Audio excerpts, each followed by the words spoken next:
జీవితంలో ఏమిటివి?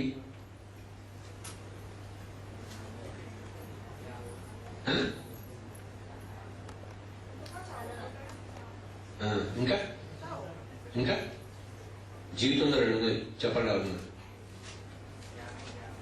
సుఖం దుఃఖం చెప్పండి. జీవితంలో రెండు నేను చెప్పనా? చెప్పను.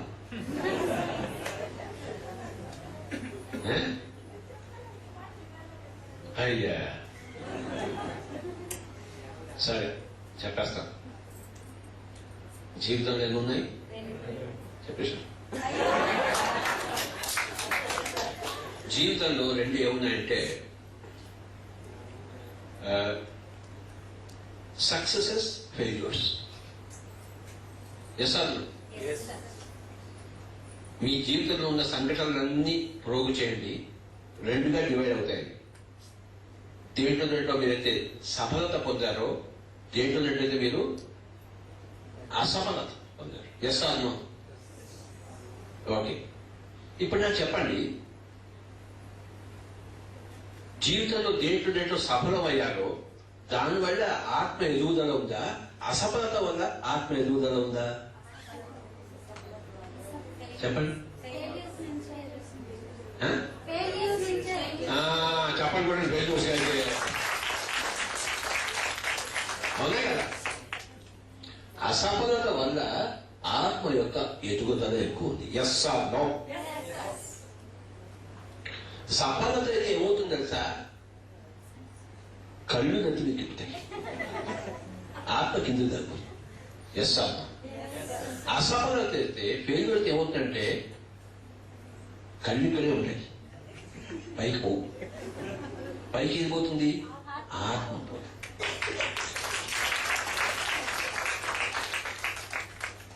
ఈ కాన్సెప్ట్ మొన్న నేను కైరోలో అందరికీ చెప్తుంటే ఒక ఆవిడ ఇంగ్లాండ్ నుంచి వచ్చింది. ఆవిడ దీనికి ఇంకో చక్కటి ఉదాహరణ ఇచ్చింది. ఒక చెట్టు ఉంది. ఏముంది?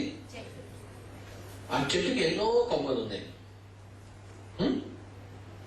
ఆ చెట్టు మీద ఒక పిట్ట ఉంది. చెట్టు మొదట్లో ఒక పిట్ట ఉంది. ఈ కొమ్మల మీద కొన్నేమో చేదు ఫలాలు ఉన్నాయి, కొన్నేమో తీయటి ఫలాలు ఉన్నాయి. రెండు రకాల ఫలాలు, చేదు ఫలాలు, తీయటి ఫలాలు. ఈ రెండు పిట్టలు ఒకటే విధంగా ఉన్నాయి. ఈ కింద పిట్టలో ఏమో అంత అశాంతి ఉంది, పైన పిట్టలో అంత శాంతి ఉంది. అది కదలకుండా అలా చూస్తాం. కింద పిట్ట ఇక్కడ ఎగురుతూ ఎగురుతూ కొమ్మ మీద చేదువి తింటుంది, మంచివి తింటుంది. ఓకే, చేదు తిన్నప్పుడల్లా ఆ బాధకి పైకి చూస్తుంది. ఓకే, మంచి తీయడుతుంది చూసినప్పుడల్లా కింద చూస్తుంది. కనుక పైకి చూసినప్పుడల్లా ఒక కొమ్మ నుంచి ఇంకొక కొమ్మకి మారిపోతుంది. పైన ఆ పక్షి ఉంది. మళ్ళీ పై కొమ్మకి వెళ్ళి మళ్ళీ మంచి తిన్నప్పుడల్లా కిందే చూసి పక్కన ఒక్కుంటుంటాడు. చేదు తింటే ఏడుస్తూ పైకి చూస్తుంటాడు. పైకి చూసినప్పుడల్లా మళ్ళీ ఇంకొక. అంటే చేదు అంటే నీ ఫెయిల్యూర్. ఫెయిల్యూర్ అయినప్పుడల్లా అప్పుడే మనం ధ్యానంలోకి వస్తాం. లేకపోతే వస్తామా? మొగుడు సమ్మగా ఉండాలనుకోండి, పెళ్ళం వస్తుందా ధ్యానానికి? మొగుడు రెండు తంతే ఏమిట్రా నా జీవితం అంతా ఇలా అయిపోయింది, నాకు ఇలాంటి ముదనష్టపు మొగుడు దొరికాడు, నా భార్య ఇప్పుడు ఏం చేయాలంటే వెంటనే పిరమిడ్ ధ్యాన కేంద్రం వస్తుంది. అవునా కదా? అప్పుడు మనం పైకి వెళ్తాడు. అవునా కదా? మళ్ళీ మొగుడు మంచిగా చూసినాడు అనుకో, ధ్యానం లేదా ఏదో. అవునా? మళ్ళీ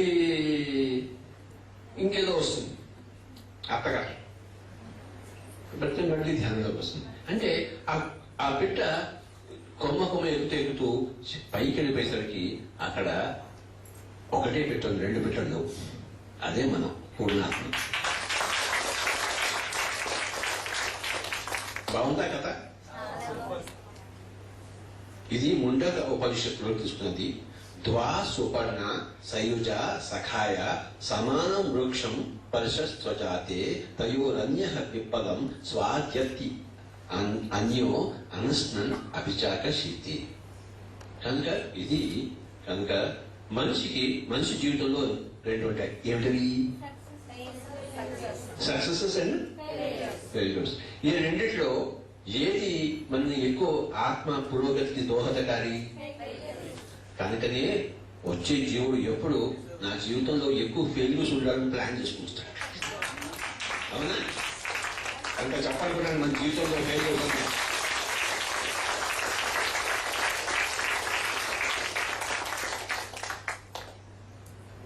మా పెద్దన్న తన క్లాస్లో ఎప్పుడు ఫస్ట్ వచ్చేవాడు, నేను ఎప్పుడు లాస్ట్ వచ్చేవాడు. ఆయన ప్రతి ఎగ్జామినేషన్ పాస్ అయిపోయేవాడు, నేను ప్రతి ఎగ్జామినేషన్ ఫెయిల్ అయిపోయేవాడు. కనుకనే నా ఆత్మ పురోగత ఇంత ఉంది. ఆయన ఆత్మ కిందికి వెళ్ళిపోయింది, నా ఆత్మ పైకి వెళ్ళిపోయింది. ఎందుకంటే నేను ఎన్ని ఫెయిల్యూర్స్, ఏ పరీక్ష రాసినా ఫెయిలే, బతుకు. నాకేం తెలుసు అప్పుడు ఆత్మ పురోగతి ఉండదు? నాకు తెలిసేది తెలీదు. మెడికల్ కాలేజ్ సీట్ రాదు, ఆయనకేమో ఇంజనీరింగ్ కాలేజ్ సీట్ వస్తుంది. మనకి మెడికల్ కాలేజ్ సీట్ కూడా రాదు. పోయి వస్తుంది తాగదు, తుమ్ముదామా వద్దా? Failure, life is a failure. చూశాక కనుక గుర్తుంచుకోండి, అది ఎప్పుడో తెలుస్తుంది. అయ్యో, ఆ ఫెయిల్యూర్స్ వల్లనే నా ఆత్మ పురోగతి ఎంత వచ్చింది. అందుకోసమే పిరమిడ్ ధ్యాన కేంద్రం మొదలుకొచ్చింది. నేను ఎందుకు ధ్యానం నేను చెప్తాను. అవునా? మీరందరూ కూడా ఎంతో ఏడవ బట్టి ఫెయిల్యూర్స్ బట్టి వచ్చేది. అయితే ఒకరిని వచ్చేవాడికి ఒక్కరు రాడు. ఎస్ అన్న అమ్మ నాకు తెలుసు.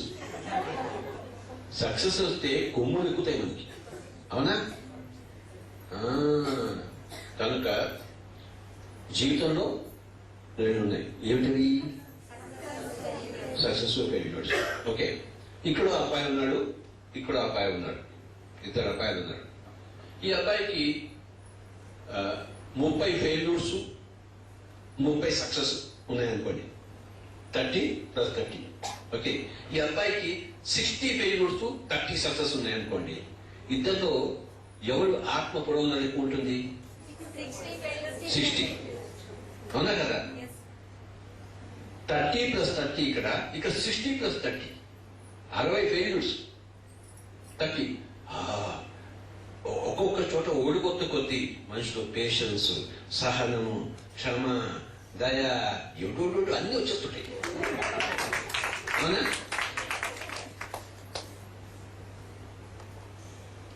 సరే, ఈ అబ్బాయికి 30 ఫెయిల్యూర్స్ 30 సక్సెసెస్. ఓకే, ఈ అబ్బాయికి ఏం చెప్పాం మనం? 60 + 30 అంటే 60 + 30 ఎంత? ఇక్కడ ఎంత? 30 + 30 ఎంత? అంటే ఈ అబ్బాయి జీవితంలో 60 అటెంప్ట్స్ చేశాడు. ఈ అబ్బాయి జీవితంలో 90 అటెంప్ట్స్ చేశాడు. అంటే ఎవరి నెంబర్ ఆఫ్ అటెంప్ట్స్ ఎక్కువ ఉంటాయో వాడు జీవితంలో ఎక్కువ ప్రగతి సాధిస్తాడు. ఫెయిల్యూర్ కానీ సక్సెస్ కానీ నువ్వు అటెంప్ట్ చేయాలి. ఓకే, ఈ అబ్బాయి 30 ఫెయిల్యూర్స్ 30 సక్సెసెస్ అంటే 60 అటెంప్ట్స్ చేశాడు. నువ్వు అటెంప్ట్ చేయకపోతే, ఈ అమ్మాయి ఉందనుకోండి 5 + 5 5 ఫెయిల్యూర్స్ 5 సక్సెస్ అంటే 10 అటెంప్ట్స్. 10 అటెంప్ట్స్ చేసిన వాడు గొప్పవాడ, 60 అటెంప్ట్స్ చేసిన వాడు గొప్పవాడ, 90 అటెంప్ట్స్ చేసిన వాడు గొప్పవాడు? ముగ్గురులో 10 కన్నా 60 గొప్ప, 60 కన్నా 90 గొప్ప. ఫెయిల్యూర్ కానీ సక్సెస్ కానీ number of attempts to be more. అప్పుడు ఆత్మ పురోగతల అంటారు. So remember this point. ఆత్మ పురోగతల is directly proportional to number of attempts. either failure or success, right? Failure అయితే ఇంకొంచెం ఎక్కువ పురోగతి, సక్సెస్ కన్నా. కానీ నెంబర్ ఆఫ్ అటెంప్ట్స్. ఇప్పుడు పిరమిడ్ మాస్టర్స్ ఏం చేస్తున్నారు? ఒక్కొక్కరి దగ్గరికి వెళ్ళి ధ్యానం చెప్తున్నాడు అంటే అది ఒక అటెంప్ట్. నువ్వు ఇంట్లో కూర్చొని ఎవరికి ధ్యానం చెప్పలేదు అనుకో, అది అటెంప్టా? కాదు. పక్కింటి వాళ్ళకి వెళ్ళి చెప్పడానికి అటెంప్ట్ చేసావు, వాళ్ళు చేయకపోని. వాడు చేస్తే నువ్వు సక్సెసా, వాడు సక్సెసా? వాడు చేయకపోతే నువ్వు ఫెయిల్యూరా? వాడి ఫెయిల్యూర్, నీ ఫెయిల్యూర్ కాదు. నువ్వు అటెంప్ట్ చేయడం నీ యొక్క గొప్ప సక్సెస్. నువ్వు ఎన్ని అటెంప్ట్స్ చేస్తావో అంత ఆత్మ పురోగతి. అటెంప్ట్ చేయకపోతే ఫెయిల్యూర్ లేదు, సక్సెస్ లేదు. అటెంప్ట్ చేస్తే either failure or success. Failure వలన ఎక్కువ ఆత్మ పురోగతి, సక్సెస్ వలన అంతగా ఉండదు. కనుక కొంచెం గర్వం వస్తుంది. కొంచెం గర్వం రాగానే తక్కువ ఆత్మ దిగుతుంది. అవునా కదా? కనుక పిరమిడ్ మాస్టర్స్ ప్రతి ఒక్కరు ఇక్కడ ఉన్న వాళ్ళందరూ కూడా ఎంత అటెంప్ట్స్ చేస్తున్నారు చెప్పండి. How many attempts they are making? రోజుకి 10, 20, 100, 1000 అవునా కదా? అంటే ఆ అటెంప్ట్ చేయడం వల్ల ఎంత పురోగతి చూసారా? చెప్పడం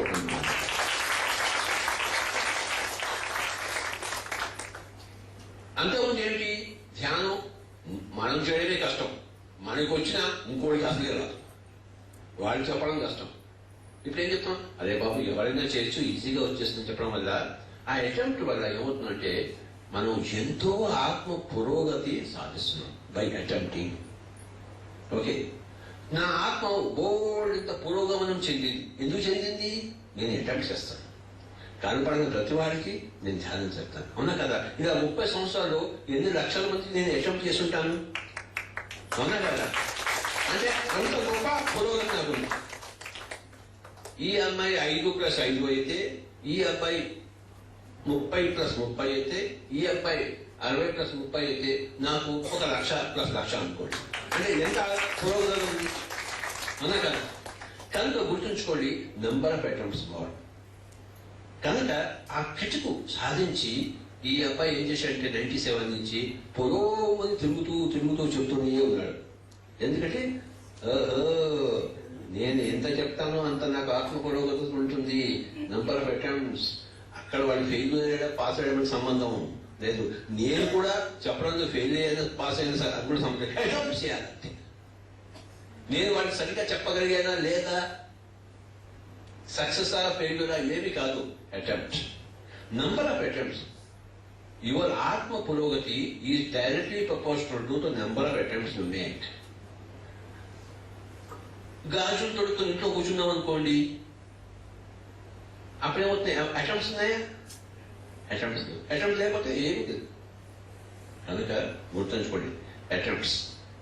ఫెయిల్యూర్ కానీ సక్సెస్ కానీ అటెంప్ట్ చేస్తే రెండు ఉంటాయి. ఇదన్నా వస్తుంది, అదన్నా వస్తుంది. సక్సెస్ కన్నా ఫెయిల్యూర్ వల్లనే ఆత్మ పురోగతి ఎక్కువ అవుతుంది. సక్సెస్ అయితే కళ్ళు మటుకు నిద్ర చెప్తాయి, ఆత్మ పురోగతి ఉండదు. కనుక ఒకసారి చెప్పగలుగుతాం, మన జీవితంలో ఉన్న ఫెయిల్యూర్స్, మన జీవితంలో ఎక్కడెక్కడ ఫెయిల్యూర్స్ అయిపోయాము, ఎక్కడెక్కడ మనం ఏడ్చాము, బాధపడ్డాము, అవమానం పాలయ్యాము, అవునా? అవన్నీ కూడా మన ఆత్మని సువిశాలము చేశాయి, సుస్థిరము చేశాయి, సుసంపన్నము చేశాయి. 2 రకాల సోల్స్ ఉన్నారు. There are 2 types of souls. Poor soul, rich soul. ఈ అమ్మాయి 5+5, ఈ అబ్బాయి 30+30. ఇద్దరు ఎవరు పూర్ సోలు, ఎవరు రిచ్ సోలు? ఈ అమ్మాయి పూర్ సోలు, రిచ్ సోల్. ఎందుకంటే నంబర్ ఆఫ్ అటెంప్ట్స్ కూడా. సరే, ఈ అమ్మాయి 5+5 ఉందనుకోండి, అంటే 5 ఫెయిల్యూర్స్ 5 సక్సెస్. ఈ అబ్బాయి 30 ఫెయిల్యూర్స్ 2 సక్సెసెస్ అనుకోండి, 2 సక్సెసెస్. ఈ అమ్మాయికి 5 సక్సెసెస్, 30 ఫెయిల్యూర్స్. ఇద్దరు ఎవరు రిచ్ సోలు? సక్సెస్ బట్టి కాదు, అటెంప్ట్స్ బట్టి. చూసారా? Success is not the criteria of ఆత్మ పురోగతి, failure is the criteria of ఆత్మ పురోగతి. అవునా కదా? ఎప్పుడైతే అర్జునుడు గాంధీవం పడేశాడో అప్పుడే భగవద్గీత వచ్చింది. లేకపోతే వచ్చిండేదా భగవద్గీత? ఆ దుఃఖంలోనే వచ్చింది. దుఃఖం లేకపోతే వస్తుందా? అందుకే ఆ విషాద యోగం అన్నాడు దాన్ని. విషాద యోగం అన్నారు. విషాదం యోగం ఎలా అవుతుందండి? అంటే ఎందుకు కాదండి, మీకు గొడవలేదండి, విషాదమే యోగం అండి. ఫస్ట్ విషాద యోగంలో వచ్చిన తర్వాత మిగతా వస్తుందండి. ఫస్ట్ ఫెయిల్యూర్ నుంచే మనకి జ్ఞానం వస్తుంది. ఎక్కడ విషాదం ఉంటుందో అక్కడ వెంటనే ఏముంటుంది? భగవద్గీత ఉంటుంది. కనుక ఫెయిల్యూర్ లేకపోతే భగవద్గీత ఎందుకు వస్తుంది? రా. చూసారా? నా జీవితంలో అన్ని ఫెయిల్యూర్స్ ఏది ముట్టుకుంటే నాకు ఫెయిల్యూర్ అయ్యి చివరికి ఖచ్చితంగా ఎక్కడ ధ్యానం అనుకుంటూ వచ్చింది. సో బాగుందా కాన్సెప్ట్? అదే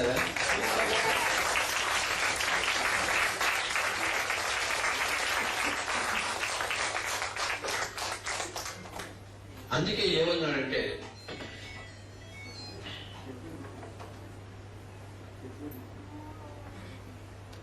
యోగస్థ కురు కర్మాణి సంగం త్యక్వా ధనంజయ సిద్ధి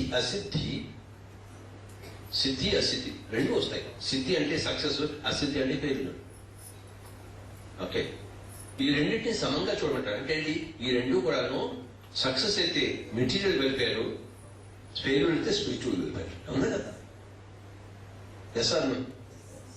సక్సెస్ అయితే మెటీరియల్ వెల్ఫేర్, ఫెయిల్యూర్ అయితే స్పిరిచువల్ వెల్ఫేర్. కనుక రెండింటిని సమంగా చూడమని చెప్పాడు. మనం ఏం చేస్తాం? ఫెయిల్యూర్ అంటే అది ఏదో కుంగిపోయినట్టు, ఆత్మహత్య చేసుకునేటట్టు కాదు. ఎవరి ఫెయిల్యూర్స్ లో జీవిస్తారో వాళ్ళ స్పిరిచువల్ ప్రోగ్రెస్ ఎక్కువ ఉంటుంది. ఎవరికి సక్సెస్ ఎక్కువ ఉంటాయో వాడికి మెటీరియల్ ప్రోగ్రెస్ ఉంటుంది. అవునా? మెటీరియల్ ప్రోగ్రెస్ కన్నా మనకి spiritual progress important. Yes or no? కనుక సక్సెస్ ఏమి ఇస్తుంది? సక్సెస్ స్పిరిచువల్ ప్రోగ్రెస్ ఇస్తుందా? ఇవ్వదు. ఏ ప్రోగ్రెస్ ఇస్తుంది? మెటీరియల్ ప్రోగ్రెస్ ఇస్తుంది. ఫెయిల్యూర్ ఏ ప్రోగ్రెస్ ఇస్తుంది? స్పిరిచువల్ ప్రోగ్రెస్ ఇస్తుంది. కనుక సక్సెస్ ని అన్నాడు సిద్ధి అన్నాడు, ఫెయిల్యూర్ ని అన్నాడు అసిద్ధి అన్నాడు. సిద్ధి అసిద్ధ్యవు సమౌ కృత్వ, రెండింటికి సమమైన రెస్పెక్ట్ ఇవ్వాలి. సమౌ కృత్వ అంటే రెండింటికి సరైన రెస్పెక్ట్. ఫెయిల్యూర్స్ కి స్పిరిచువల్ రెస్పెక్ట్, సక్సెస్ కి మెటీరియల్ రెస్పెక్ట్. కనుక ఇవాటి నుంచి ఎవరి ఫెయిల్యూర్ని, మీ ఫెయిల్యూర్ని మీరు తక్కువగా చూడవద్దు. సక్సెస్ ని ఎంత చక్కగా చూసుకున్నారో ఫెయిల్యూర్ కూడా అంత చక్కగా చూడండి.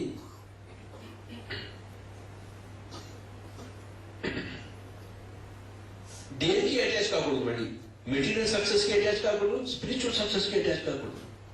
అవునా? నాకు పెద్ద మూడో కందు వచ్చేసింది, నేను అటాచ్ అయ్యాలనుకోండి మళ్ళీ కింద పడిపోతాను.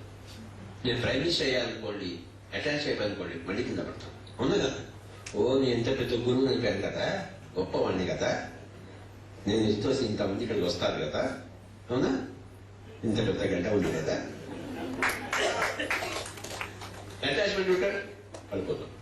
అంటే యోగస్థ కురు కర్మాణి సంగం త్యక్వా. సంగం అంటే అటాచ్మెంట్, త్యక్వా వదిలిపెట్టేసి. సిద్ధి కానీ అసిద్ధి కానీ రెండింటినీ సరిగా ఇష్టం. మెటీరియల్ సక్సెస్ ఎంత ఇంపార్టెంటో స్పిరిచువల్ సక్సెస్ అంత ఇంపార్టెంట్. మెటీరియల్ సక్సెస్ అంటే సక్సెస్ ఎంత ఇంపార్టెంటో ఫెయిల్యూర్ అంతే ఇంపార్టెంట్. మంచికి ఫెయిల్యూర్ కావాలి కనుక నంబర్ ఆఫ్ అటెంప్ట్స్ ఎక్కువ చేయాలి. Yes or no? అటెంప్ట్ లేకపోతే ఫెయిల్యూర్ లేదు, సక్సెస్ లేదు. అటెంప్ట్ చేస్తే either failure or success. So the more number of attempts ఏమంటారంటే, లెస్ నెంబర్ ఆఫ్ అటెంప్ట్స్ ఏమంటారు, మోర్ నెంబర్ ఆఫ్ అటెంప్ట్స్ ఏమంటారు? రెండింటికి రెండు పేర్లు ఉన్నాయి తెలుసా మీకు? తక్కువ పనులు చేసేవాడిని ఏమంటారు, ఎక్కువ పనులు చేసేవాడిని ఏమంటారు? తక్కువ పనులు చేసేవాడిని తమో గుణం అంటారు, ఎక్కువ పనులు చేసేవాడిని రజో గుణం అంటారు. చెప్పడం రజో గుణం అది. కనుక డైనామిక్ ఎక్కువ పనులు చేస్తుంటారు. రోజుకి 20 పనులు చేసేవాడు ఒకడు, రోజుకి 40 పనులు చేసేవాడు ఒకడు. ఇద్దరు ఎవడు గొప్పవాడు? అది రజోగుణం ఎక్కువ, వీడికి తమో గుణం ఎక్కువ. 20 పనులు చేస్తాడు, రోజుకి ఒకటే పని చెప్తారు వాడు, తినడం పడుకోవడం. కనుక అది ఎంతటి తమో గుణం? ఒకటే పని తినడం, రెండో పని పడుకోవడం. 2 పనులు రోజుకి 2 పనులు అంటే ఎంతటి తమో గుణం చూసి. కానీ ధ్యానం చెప్పడం అనేది, ఒక్కొక్క మనిషికి ధ్యానం చెప్పడం అది ఎంతటి గొప్ప కార్యక్రమం. Yes or no? దానివల్ల మనకి ఎంతటి ఆత్మ పురోగతం ఉంటుంది. సో పిరమిడ్ మాస్టర్స్ అందరూ కూడాను అంత గొప్ప స్థితిలో, అంత గొప్ప ఆత్మ పురోగతి సాధించిన వాడు. Because number of attempts for every pyramid master is per day 1000. Yes అవును, పర్ డే 1000. కనుక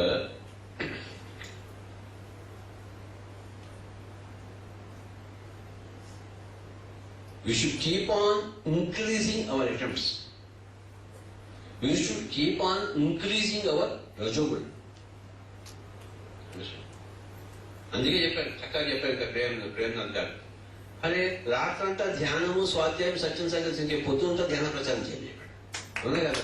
చూసారు, నీ ధ్యానం రాత్రి చేసుకో, నీ పుస్తకాలు రాత్రి చేసుకో. పొద్దున్న పక్కవాడు అనగా వాడి దుంప తెచ్చు. అవునా కదా? వాడు పరిగెత్తిపోతాడు. మళ్ళీ వాడు పరిగెత్తిపోకుండా వాడు పట్టుకుని వాడి టీక నుడిని చెప్పాలి. రాత్రి కూడా మనం ధ్యానం చేసుకోవచ్చు. పగలపూట ఎందుకు ధ్యానం? పగలపూట మనం ఎందుకు పుస్తకాలు చదువుకోవడం?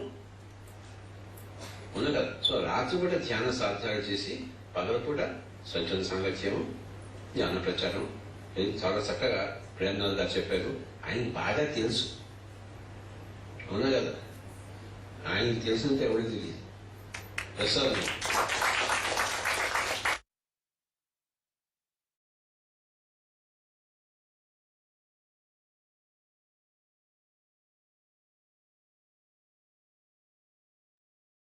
మరి మనం మన వీడియోలోకి వద్దాము. అంటే ప్రతిసారి కాన్సెప్ట్ లంకనం వింటున్నాం కదా, అందులో మనం రోజుకు ఒక టార్గెట్ తీసుకుంటున్నాము. ఫస్ట్ మనం మితాహారం చేశాము, నిన్న నిరాహారం విన్నాము. మరి ఇవాళ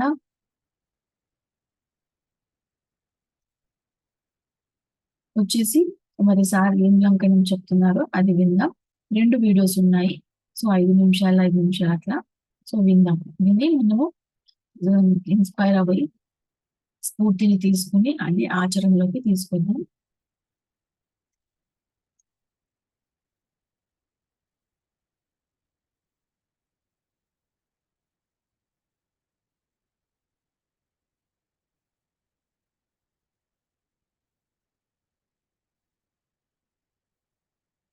దయచేసి ఎవరు కూడా జూమ్ లీవ్ అవ్వద్దు. ఎంతో చక్కటి జ్ఞానాన్ని మనం తీసుకుంటున్నాం.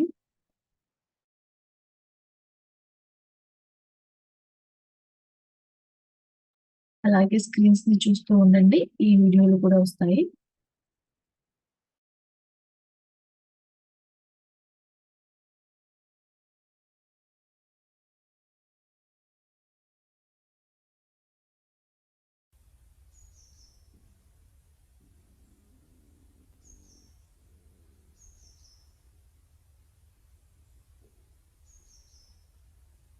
ఈ ఫాస్టింగ్ ఏమంటారంటే లంఘనము అంటారు. నో ఈటింగ్, ఏమీ తినకూడదు 24 గంటలు. నీరు తాగచ్చు కానీ తినకూడదు ఏది.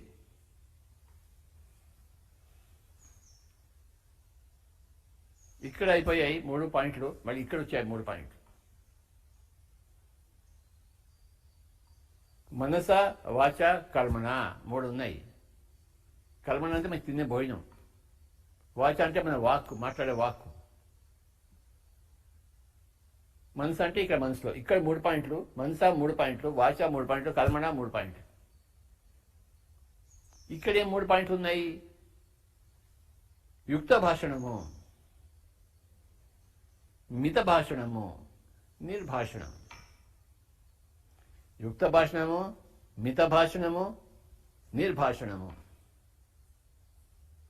ఎలాగైతే యుక్త ఆహారము, మిత ఆహారము, నిరాహారం ఉందో ఇక్కడ కూడా యుక్త భాషణము, మిత భాషణము, నిర్భాషణం. మై డియర్ ఫ్రెండ్స్, యుక్త భాషణం అంటే ఏంటి? ఎక్కడ ఏది ఎలా మాట్లాడాలో అక్కడ అది అలానే మాట్లాడాలి. ఇలా మాట్లాడవలసింది అలా మాట్లాడకూడదు, అలా మాట్లాడవలసింది ఇలా మాట్లాడకూడదు. ఇక్కడ మాట్లాడవలసింది అక్కడ మాట్లాడకూడదు, అక్కడ మాట్లాడవలసింది ఇక్కడ మాట్లాడకూడదు. ఆఫీస్లో ఉన్నప్పుడు ఇంటి గురించి కబుర్లు ఉండకూడదు, ఇంట్లో ఉన్నప్పుడు ఆఫీస్ గురించి కబుర్లు ఉండకూడదు.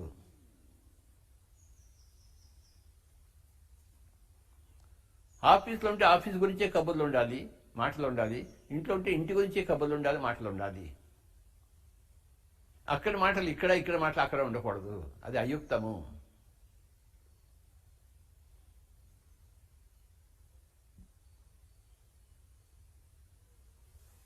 ఇద్దరు మాట్లాడుకుంటున్నప్పుడు వాళ్ళ గురించి వాళ్ళు మాట్లాడుకోవాలి, మూడవ వాడి గురించి మాట్లాడుకోకూడదు, నాలుగవ వాడి గురించి మాట్లాడుకోకూడదు. ఎందుకు మాట్లాడతారు?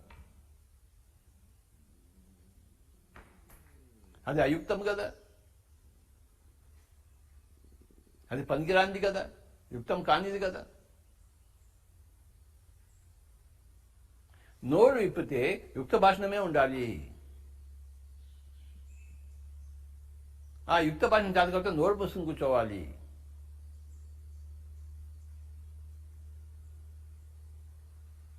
ఇష్టం వచ్చినట్టు మాట్లాడుతుంటే ఏమిట్రా అర్థం పడతాం లేకుండా మాట్లాడుతుంది, కానీ బుర్ర ఉందా, బుద్ధి ఉందా?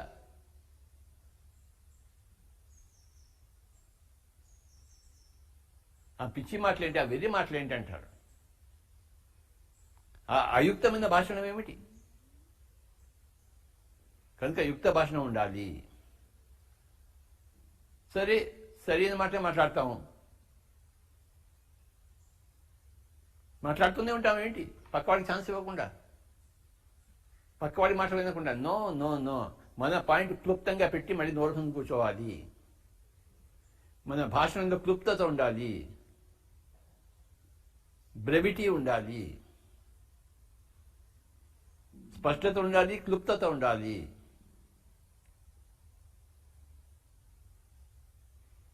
స్పష్టత అన్నది యుక్త భాషణము, క్లుప్తత అన్నది మిత భాషణం. చాలా కష్టం బాబోయ్, మాటలు మాట్లాడడం అంత ఈజీ కాదు.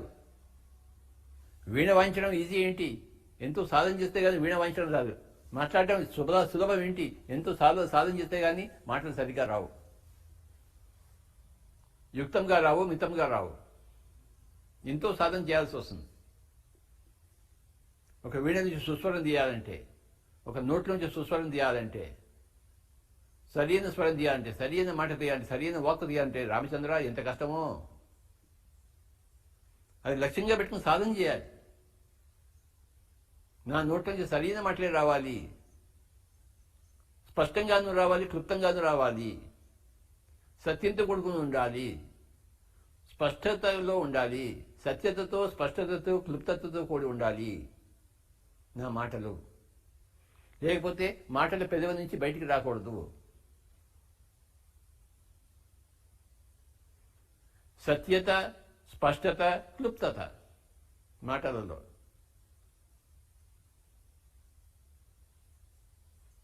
సత్యత, స్పష్టత కలిసి యుక్త భాషణం అవుతుంది, క్లుప్తత అనేది మిత భాషణం అవుతుంది. ఇంకా మూడో పాయింట్ నిర్భాషణం.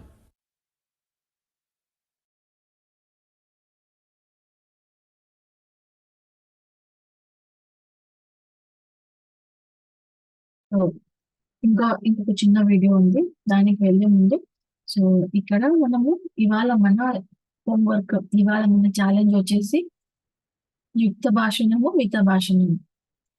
సరిగ్గా మాట్లాడాలి, తక్కువగా మాట్లాడాలి. సో దీనికి సరిగ్గా మాట్లాడడానికి కొనసాగింపుగా ఒక వీడియో ఉంది, ఇంగ్లీష్ లో ఉంది. నేను దాన్ని తెలుగులో ట్రాన్స్లేట్ చేస్తాను. అందులో నుంచి కూడా జ్ఞానం తీసుకుందాం.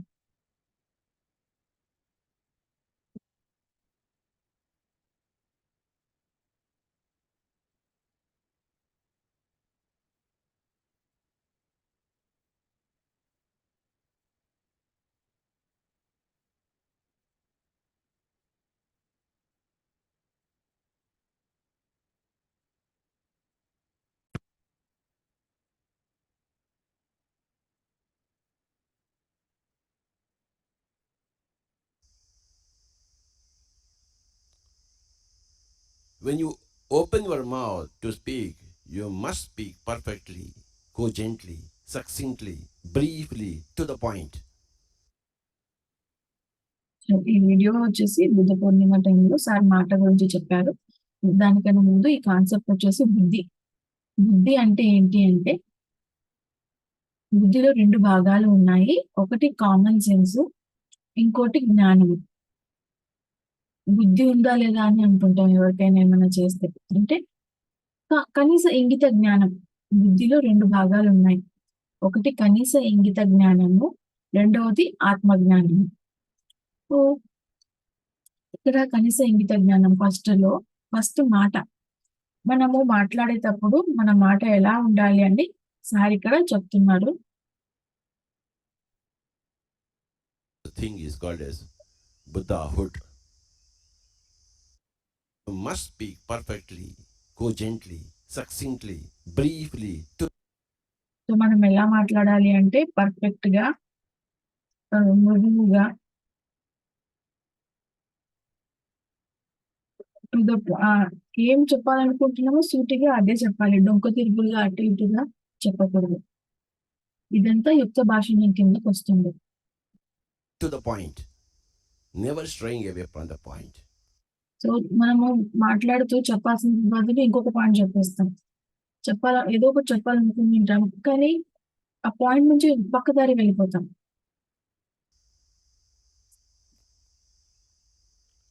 The moment somebody opens their mouth, we can see how much buddhi is there in that person.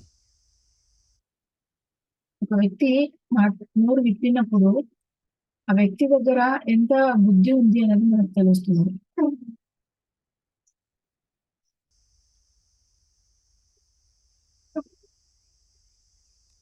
The litmus test, the acid test to find out how much buddhi a person has is to put a question and listen to the answer. So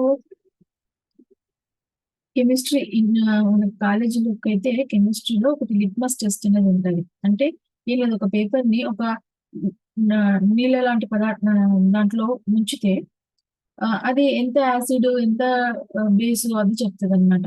రంగు మార్చితే ఆ పేపరే, ఆ కాగితం ఒక colour మారుతుంది. దాన్ని బట్టి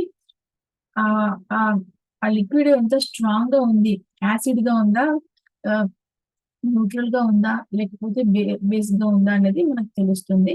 అలాగే ఒక వ్యక్తి మాట్లాడినప్పుడు ఆ వ్యక్తికి ఎంత బుద్ధి ఉంది అనేది వాడి మాట ద్వారా తెలుస్తుంది. ఒక ప్రశ్న వేసినప్పుడు ఆ వ్యక్తి నుంచి వచ్చే ఆన్సర్ అతని బుద్ధి ఎలా ఉంది అనేది చెప్తుంది. సో ఆ ప్రశ్న వేసి ఆ బుద్ధి జవాబు తీసుకోవడమే ఆ వ్యక్తి యొక్క బుద్ధి తెలుసుకోవడం. Then that answer will reveal the buddhi. Whether that person has got 0 buddhi, or 1% buddhi, or 5% buddhi, or 10% buddhi, 50%, 70%, is a litmus test.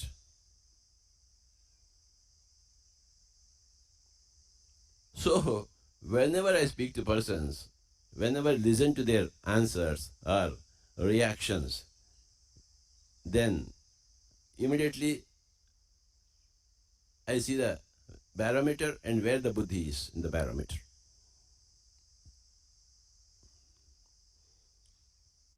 ఎప్పుడైతే నేను ఒక వ్యక్తికి ప్రశ్న అడుగుతానో ఆ వ్యక్తి జవాబుని బట్టి ఆ వ్యక్తికి ఎంత బుద్ధి ఉంది అనేది నేను లెక్కేసుకుంటాను.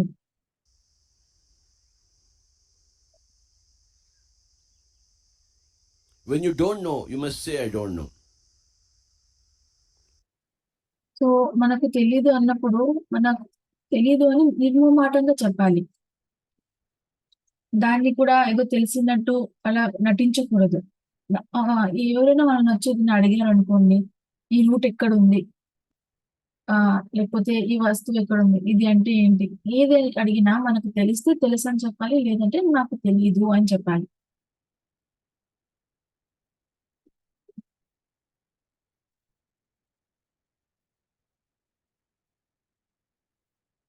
When you know, you must say, I know.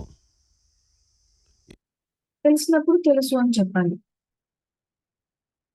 If you know only theoretically, you must say, I know only theoretically. So మనకు పుస్తకాల పరంగా, సిద్ధాంత పరంగా తెలుసు అనుకోండి, అనుభవంలో లేదు కానీ ఏదో ఒకరి దగ్గర విన్నాము, లేకపోతే ఒక పుస్తకంలో చదివాము. సో ఒక థియరీ ప్రకారంగా మనకు తెలిస్తే, నాకు ఒక పుస్తకంలో ఇలా తెలిసింది, థియరీ ప్రకారంగా తెలుసు, అనుభవం ప్రకారంగా కాదు. సో మనం ఎలా చెప్తామంటే, ఎక్కడో విన్నది కూడా మన సొంత అనుభవ జ్ఞానంలాగా ఇది ఇంతే అని చెప్తాం. ఇది ఇట్లా అని చెప్తాం. బల్లగుద్ది చెప్తాం. అది థియరిటికల్‌గా అది మన అనుభవంలో లేదు. ఎక్కడో చదివాము, లేకపోతే ఇంకొకరి దగ్గర విన్నాము. అది సత్యం అన్నట్టు బల్లగుద్ది చెప్తాం. అలా కాదు. ఇక్కడ సార్ ఏం చెప్తున్నారంటే, మనకు తెలిస్తే తెలుసని చెప్పాలి. తెలీదు అంటే తెలీదు అని చెప్పాలి. లేదా ఒక పుస్తకంలో థియరిటికల్‌గా తెలుసు అంటే, మనకు థియరిటికల్‌గా తెలుసు అని చెప్పాలి.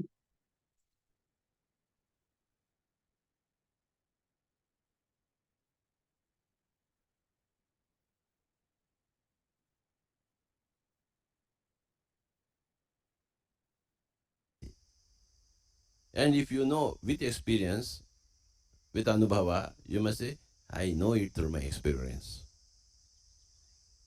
సో, మనకు అనుభవపూర్వకంగా తెలిసి ఉంటే, ఈ విషయం నాకు అనుభవపూర్వకంగా తెలుసు అని చెప్పాలి.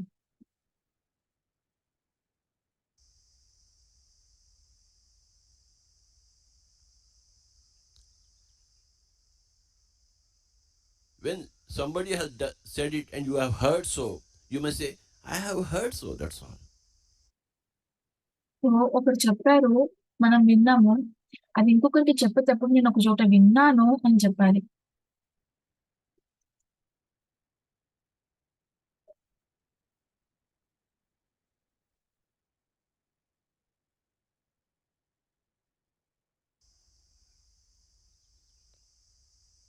It's not easy to speak. మాట్లాడడం అంత సులువు కాదు.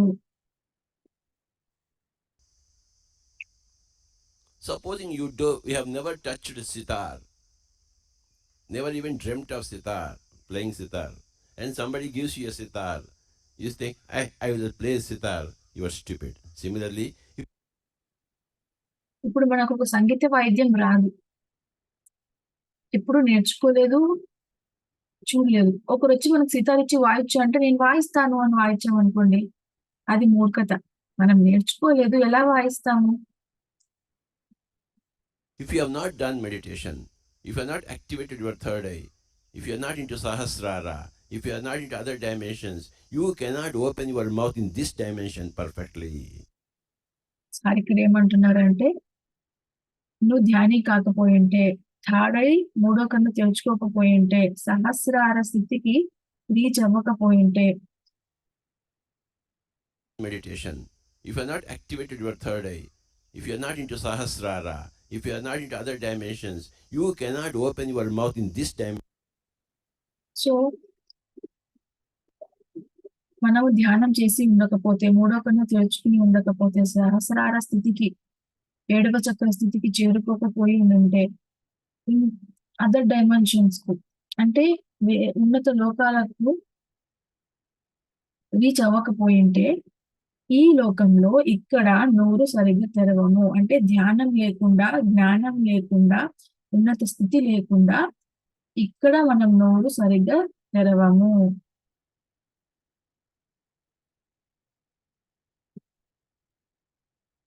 Dimension perfectly, impeccably. It is not possible out of. Only a Buddha, the perfect enlightened one, can speak perfectly. ఒక బుద్ధుడు మాత్రమే సరిగ్గా మాట్లాడగలడు.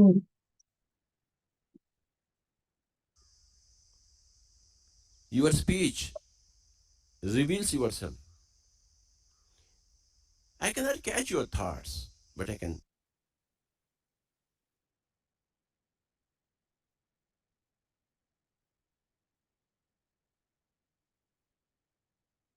మన మాట మనం ఏంటి అనేది చూపిస్తుంది.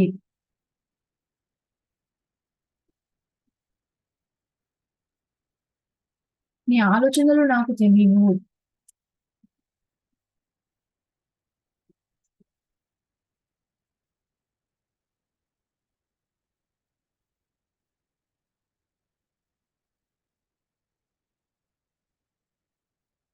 See your words.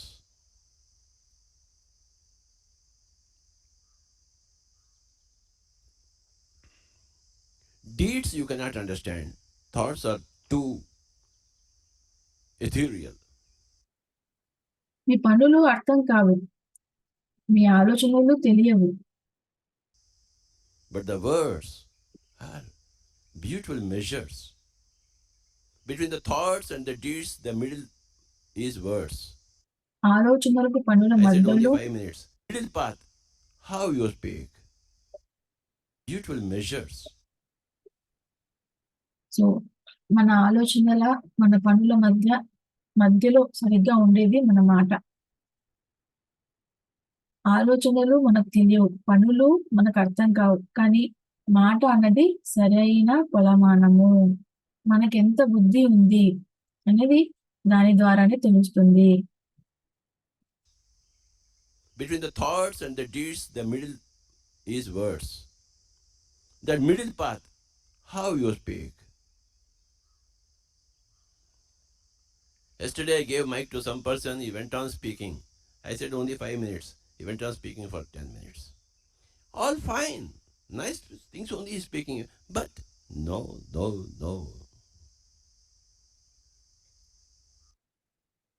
నిన్న నేను ఒకరికి మైక్ ఇచ్చాను, 5 నిమిషాలు మాట్లాడండి అని. ఆ వ్యక్తి 10 నిమిషాలు మాట్లాడాడు. మాట్లాడే మంచి మాటలే మాట్లాడుతున్నాడు, కానీ 5 నిమిషాలు అని చెప్పినప్పుడు 5 నిమిషాలే మాట్లాడాలి.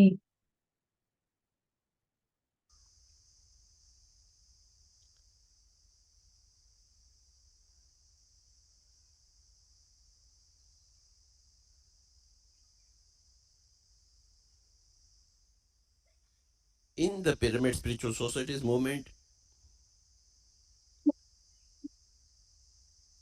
how you speak is more important than how you do meditation.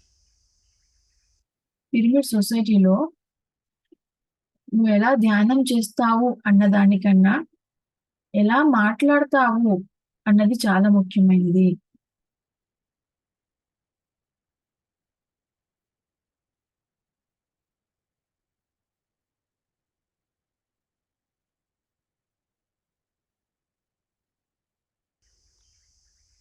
Controlling your words is more important than controlling your thoughts. మన మాటల్ని కంట్రోల్ చేసుకోవడము అనేది మన ఆలోచనల్ని కంట్రోల్ చేసుకోవడం దానికన్నా ఇంపార్టెంట్ అయింది. Because when you have the discipline, the science, the common sense in your body, that is the shortest way to control your mind and to shape your life in proper way.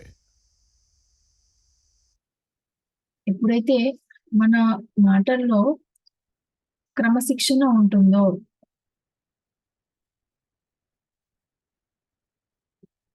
In your body, because when you have the discipline, the science, the common sense in your body, that is the shortest way to control your mind and to shape your life in proper way. మాటల్లో ఎంత క్రమశిక్షణ, ఎంత శాస్త్రము, ఎంత ఇంగిత జ్ఞానం ఉంటుందో మనసుని కంట్రోల్ చేయడం అంత సులువు అవుతుంది. మన జీవితాన్ని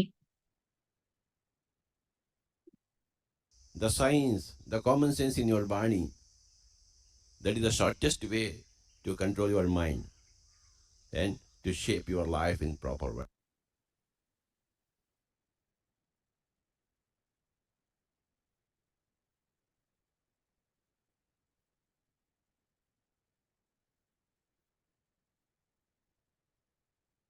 సో మన మాటలు ఎంత క్రమశిక్షణగా సరిగ్గా ఉంటే, ఎంత కంట్రోల్డ్గా ఉంటే మన మనసు అంత ఈజీగా కంట్రోల్లో ఉంటుంది. మన జీవితాన్ని సరైన మార్గంలో ఉంచుకోవచ్చు. ఎంత మాటల్ని సరిగ్గా ఉంచుకుంటామో, అంత మనసుని సరిగ్గా ఉంచుకుంటాము, అంత జీవితాన్ని చక్కదిద్దుకుంటాము. Right.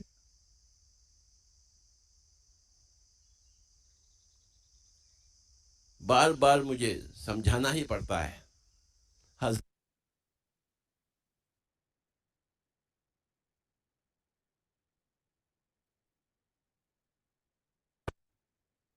సో ఇంకా ఇది ఉంది, రేపు కొనసాగిద్దాము ఆ వీడియో. సో మరి ఇవాళ మన హోంవర్క్ వచ్చేసి యుక్త భాషణము, మిత భాషణము. సార్ ఇంత డీటెయిల్ గా మనకు చెప్తున్నారు ఎలా మాట్లాడాలి, ఎంత మాట్లాడాలి, సో మొదటి వీడియోలో సింపుల్ గా విన్నాము. ఇద్దరు వ్యక్తులు మాట్లాడుకునేటప్పుడు మూడో వ్యక్తి గురించి, నాలుగో వ్యక్తి గురించి అసలు మాట్లాడకూడదు.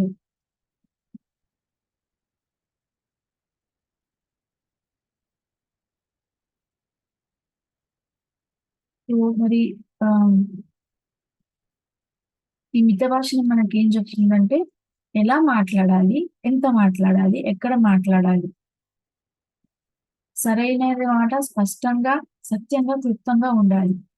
మరి ఈ బుద్ధి వీడియోలో మనం ఏం తెలుసుకున్నామంటే బుద్ధి ఉంది అంటే ఆ మాటను బట్టి తెలుస్తుంది. పర్ఫెక్ట్ గా మాట్లాడాలి, సింపుల్ గా మాట్లాడాలి, ఏం చెప్పాలనుకుంటున్నామో అదే మాట్లాడాలి. ఒక వ్యక్తి నోరు తెరిచారంటే ఆ వ్యక్తికి ఎంత బుద్ధి ఉంది అనేది తెలుస్తుంది. సార్ మేబీ ఈ వీడియోలోనే ఇంకో వీడియోలోనే చెప్పాడు. ఏమనంటే అనవసరంగా నోరు తెరిచి నిన్ను నువ్వు రాంగ్ గా చూపించొద్దు అని చెప్తాడు సార్. ఆ వ్యక్తి మాటని బట్టి మనం టెస్ట్ చేయొచ్చు. ఆ వ్యక్తికి ఎంత బుద్ధి ఉంది అని. ఆ మాటనే ఆ వ్యక్తి యొక్క ఆ, స్థితిని చూపిస్తుంది. సో మనకు ఇంగ్లీష్ లో ఒక సామెత ఉంది. Face is the index of the mind, words are the index of the soul అని.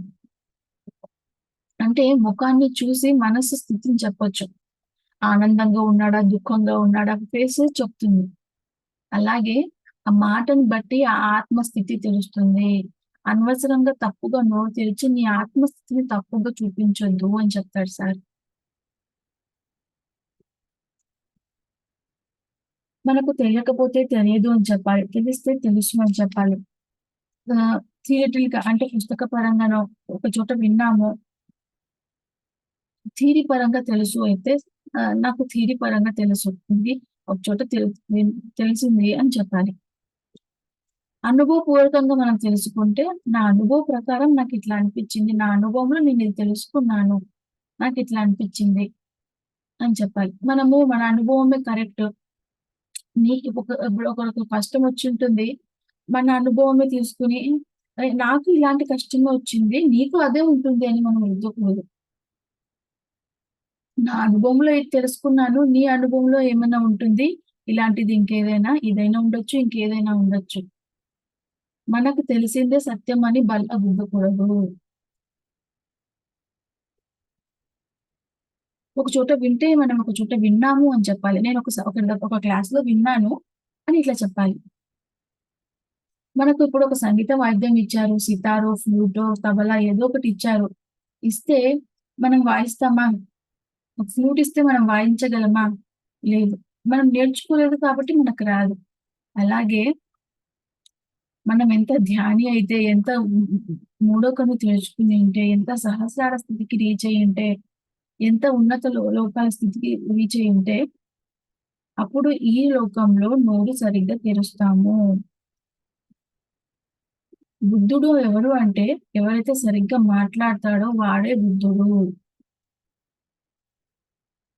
మన మాట మనం ఏంటి అనేది చూపిస్తుంది. మన ఆలోచనలు తెలియదు, మన పనులు అర్థం కావు, కానీ మన మాట అన్నది ఆలోచనల పనుల మధ్యలో ఉంటుంది. పర్ఫెక్ట్ మిడిల్ పాత్, అది కరెక్ట్ గా మనం ఏంటి అనేది చూపిస్తుంది. అందుకే పత్రిసార ఎవరినైనా ఏంటి సంగతి అని అడిగితే అంత బాగుంది అని చెప్తారు మాస్టర్స్. ఇది బాలేదు, అది బాలేదు అని చెప్పరు. అంత బాగుంది సార్ అంటారు సార్ దగ్గర. సో పిరమిడ్ సొసైటీలో నువ్వు ఎలా ధ్యానం చేస్తావు అన్న దానికన్నా నువ్వు ఎలా మాట్లాడతావు అన్నది చాలా ముఖ్యమైనది. మన మాటలు ఎంత క్రమశిక్షణతో ఎంత సరిగ్గా ఉంటాయో, మన మాట సరిగ్గా ఉంటే మన మనసుని అంత సులభంగా కంట్రోల్ చేసుకోగలము.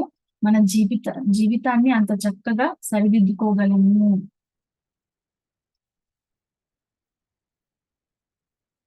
సో సార్కి చూడండి, ధ్యానం ఎలా చేస్తారు అన్న దానికన్నా ఎలా మాట్లాడతారు అన్నది ముఖ్యము అన్నారు సార్.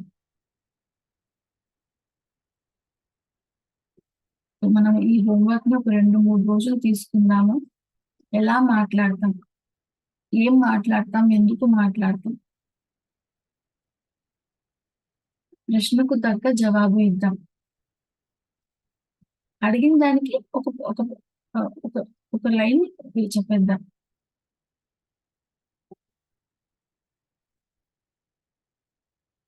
ఉన్నది ఉన్నట్లు చెప్దాం.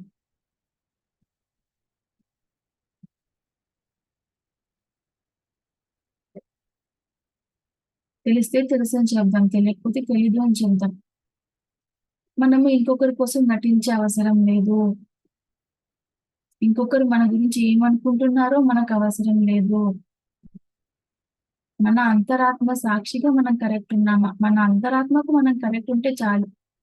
ఇంకొకరి తలలో ఏ ఆలోచన ఉందో మనకు సంబంధం లేదు. మనకు అవసరం లేదు. మన ఆత్మ తృప్తిగా ఉందా మన మాట వలన? అది చాలు మనకు. సో, ఇంకా మన లంకనం వీడియోలోనే సార్ ఏమంటారంటే, ఆహ్, మనకు అశాంతిగా ఉందా మనసు? అంటే మన అనవసరమైన మాటల వల్లనే మనకు అశాంతి అనేది వస్తుంది. అనవసరమైన మాటలు మానేస్తే ఆ అశాంతత వెళ్ళిపోతుంది. సో, ఇది ఫ్రెండ్స్.